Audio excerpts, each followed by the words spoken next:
What's up everyone? In this video, I'll show you how to delete a Discord server on the mobile app.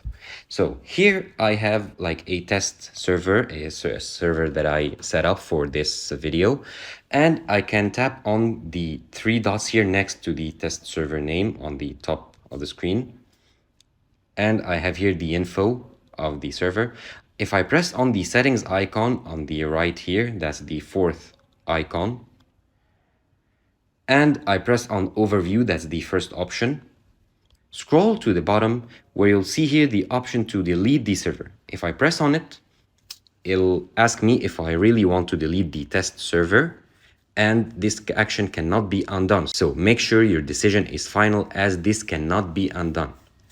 If I press yes, as you can see here, the server is deleted. Thank you for watching this video. Subscribe to Online Success and click on the video on the screen for more help.